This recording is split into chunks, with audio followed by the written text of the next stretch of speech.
ام المومنین اما عائشہ صدیقہ رضی اللہ تعالیٰ عنہا سے مروی ہیں، فرماتی ہیں کہ ان رسول اللہ صلی اللہ علیہ وسلم کان اذا اشتکا، جب حضور علیہ الصلوۃ والسلام بیمار ہوتے ہیں، یقرأ علی نفسہ بالمعوذات، تو آپ صلی اللہ علیہ وسلم اپنے اوپر سورہ فلق اور سورہ ناس کی تلاوت فرمایا کرتے ہیں۔ فلما اشتد وجعہ، جب کبھی مرض زیادہ ہوتا، کنت اقرأ علیہ، تو پھر میں حضور علیہ الصلوۃ والسلام کے اوپر سورہ فلق اور سورہ ناس کی تلاوت کیا کرتی ہیں برکت کی امید سے۔ اور اس سے اگلی روایت یہ ہے کہ ام المومنین ام عائشہ صدیقہ رضی اللہ تعالیٰ عنہ بیان کرتی ہیں ان النبی صلی اللہ علیہ وسلم کان اذا آوى الى فراشہ کل لیلۃ، جب بھی نبی اکرم صلی اللہ علیہ وسلم ہر رات اپنے بستر مبارک پر تشریف لاتے ہیں تو آپ صلی اللہ علیہ وسلم قل هو اللہ احد، قل اعوذ برب الفلق اور قل اعوذ برب الناس کی تلاوت کیا کرتے ہیں۔ ثم یمسح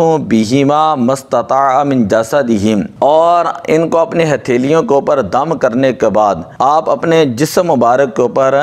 جہاں تک آپ کے ہاتھ مبارک پہنچتے ہیں وہاں تک مس کیا کرتے تھے، مسح کیا کرتے ہیں۔ یبدأ بہما علی رأسہ ووجعہ، اور حضور علیہ الصلوۃ والسلام ابتدا اپنے سر اور اپنے چہرے سے کیا کرتے ہیں۔ وما اقبل من جسدہ، اور جو آپ کے جسم مبارک کا اگلا حصہ ہوتا وہاں پر ہاتھ پھیرا کرتے ہیں۔ یفعل ذلک 3 مرات، یہ عمل مبارک حضور علیہ السلام 3 مرتبہ کیا کرتے تھے۔